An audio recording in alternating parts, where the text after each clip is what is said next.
What's going on, everyone? Welcome back. Today, we've got another live fantasy football mock draft for you back on Fantasy Pros with a 10-team full PPR mock where we will be selecting 6th overall. So should be pretty interesting. Our roster, 1 quarterback, 2 running backs, 2 wide receivers, a tight end, a flex, and then 5 bench spots. But that's pretty much it. So let's kick this thing off. And while we wait, a quick reminder, if you guys enjoy, hit that like button, subscribe, give us a follow on Twitter at AllDayPigskin to continue interacting with us there. Let us hear in the comment section. Do you agree, disagree with the selections, along with any other questions you guys might have? We will do our best to answer them all. But with that being said, let's kick it off. And as you can see, the first 5 picks are in the book. They are as follows: Justin Jefferson, Christian McCaffrey, Jamar Chase, Cooper Kupp, and Austin Eckler. You know, right now, again, I say this every single time in every one of these mock drafts. The trendy thing to do is to go wide receiver heavy in the first, 4, 5 picks. Me personally, I don't agree with it. It's easier to get away with it in smaller league sizes for what it's worth. But since I do know that a lot of people are going to be going this route, I thought, okay, why not lean into it in this mock draft? Let's go with a pass catcher here. Let's go with the wide receiver in particular. We're going to go with our highest ranked wide receiver on the board at this point in time, Tyreek Hill. And, as long as Tua stays healthy for the entirety of this season, those Miami pass catchers will be in a good spot for fantasy purposes. So we're going to go with Tyreek Hill here, somebody that's capable of, single-handedly winning you a week in fantasy. So then, more importantly, let's see what's available to us in the second round. So pulling up the draft board here, we mentioned the first 5 picks: Jefferson, McCaffrey, Jamar Chase, Cooper Kupp, Austin Eckler. The one thing I will say, Cooper Kupp, suffers a hamstring injury here pretty recently, so his value might dip a little bit, but he's not expected to miss a prolonged period of time going into the regular season. So, maybe you can get a discount on him for what it's worth. After our Tyreek Hill selection, you had Travis Kelce, then Stephon Diggs, Bijan Robinson at the 109, great value, Saquon Barkley at the 110, followed by Jonathan Taylor. Look, I like that pairing, but I would have probably gone with Nick Chubb there instead of Jonathan Taylor, especially with Jonathan Taylor's, current disputes with the Colts and his deal. So right now, I mentioned Nick Chubb. He's still available, but look, we said from the get-go, we're going to lean into this wide receiver run. So let's go wide receivers in the first 2 rounds. Davante Adams is still on the board. I think he's a pretty good value right now. Assuming that the situation with the quarterback and Jimmy Garoppolo plays the entirety of the season. I like the upside of Davante Adams. While I do like Garrett Wilson a lot as well, I think Davante Adams has higher upside. So I'm going to go with him here. And we start out this draft with one Tyreek Hill and Davante Adams. So let's see what we can do now in this 3rd round. This is where it's going to get interesting. This is where we're going to have to get creative as far as running backs are concerned. So looking again at the draft board, after we went Davante Adams, Tony Pollard, Garrett Wilson, Jalen Waddle, Nick Chubb at the 209 is insane value. Probably going to be the best value in these early rounds. Then Ramondre, Devonta Smith, Derrick Henry, Josh Jacobs, Mark Andrews, and Chris Olave. So now looking at the running back position, I've said this before, I'm personally out on Breece Hall considering his injury. I don't love Najee Harris. I think he's kind of lackluster. Joe Mixon, probably the guy I would have ranked pretty high here. But Travis Etienne is still on the board. I think his upside with pass catching is actually a little bit higher. So I'm going to go with Travis Etienne here as my first running back and then see what we have available. There is a chance here, the way these rankings are done, that Travis Etienne could fall to us. So we could go Joe Mixon first and then Etienne. So, typically here I would say go Etienne. Guarantee you get the guy that you want, and then, do whatever you're going to do, best player available in the 4th round. So I do think it makes a little bit more sense to just get the guarantee in Travis Etienne and then see what we have available to us here in this 4th round. So looking at the draft board again, we went ETN. Joe Mixon actually lasted until the fourth round, the third pick in the fourth round. So we probably could have gone Joe Mixon, then Travis Etienne. But, I want to highlight principled drafting approaches here. And going Travis Etienne first when you have him ranked higher, I mean, it's the better approach to do. So right now we can go a lot of different ways. Miles Sanders is somebody that I absolutely love. We need running back depth. Just to remind you of our roster, Tyreek, Devontae Adams, Travis Etienne.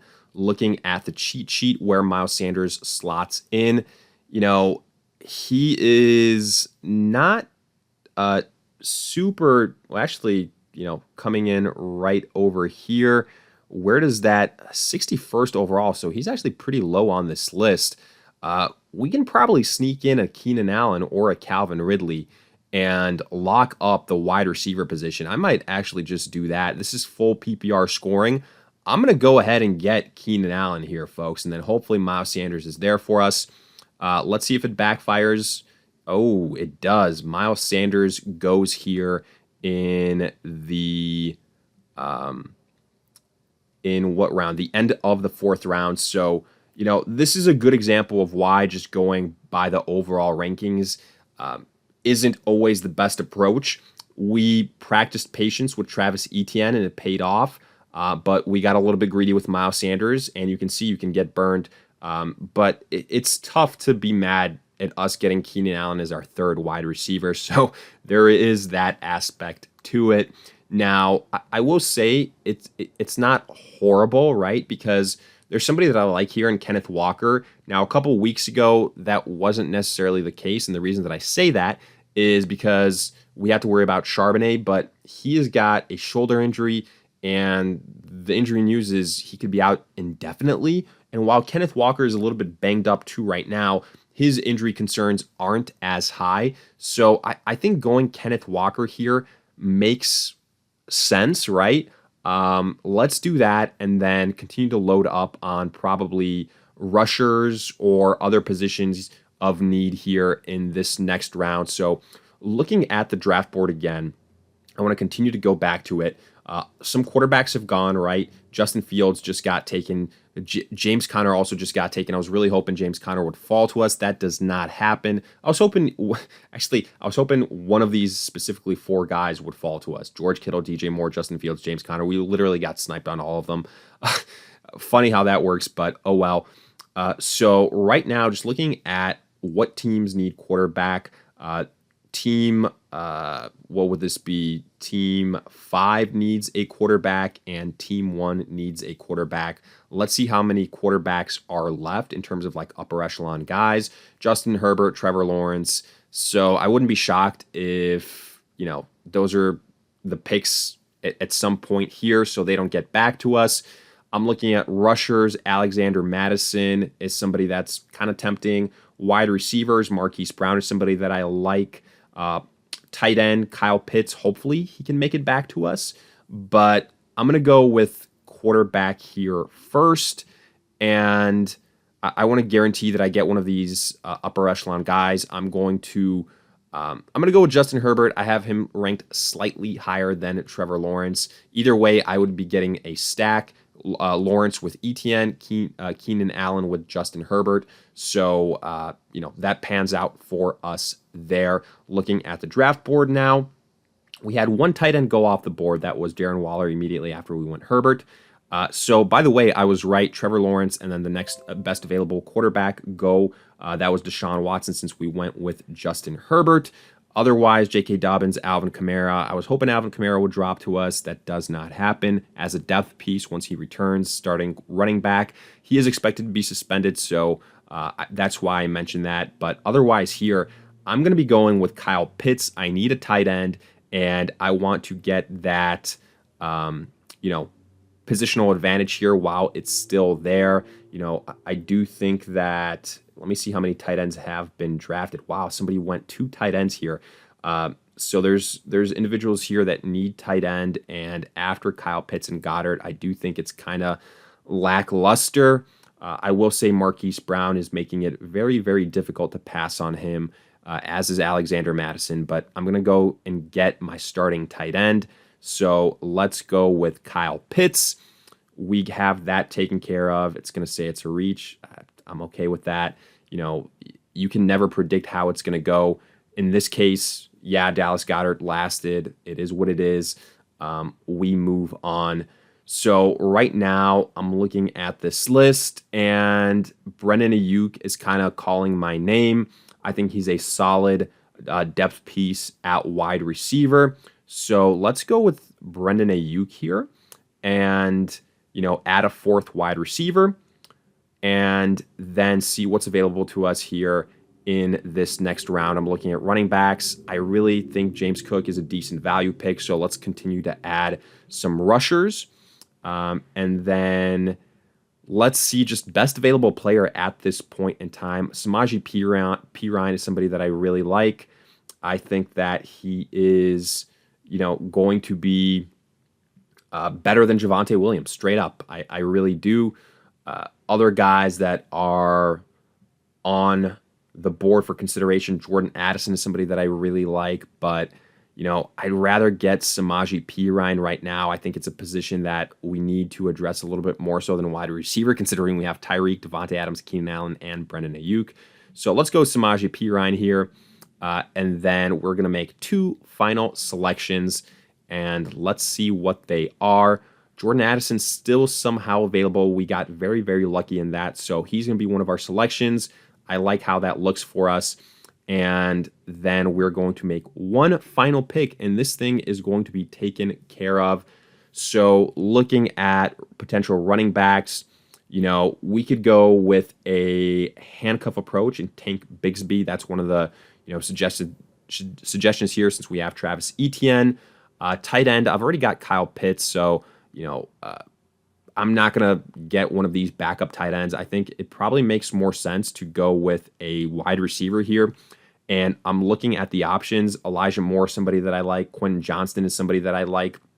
I think Johnston, especially if something happens to Keenan Allen, a nice little break in case of emergency type of situation, I'm probably going to go with him here.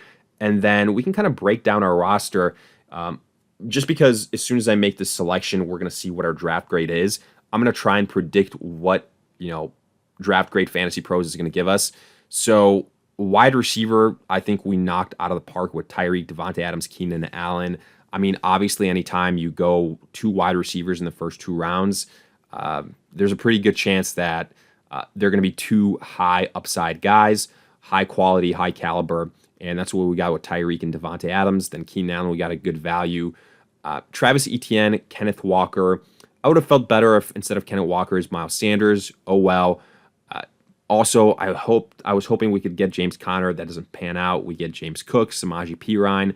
So other than that, though, other than not having a true RB1, I like how this team is. We've got Justin Herbert. We got the stack here. I think our bench is solid with Ayuk, with Cook. I will say about running back, at least we have high upside guys that we like. So that makes me feel a little bit better.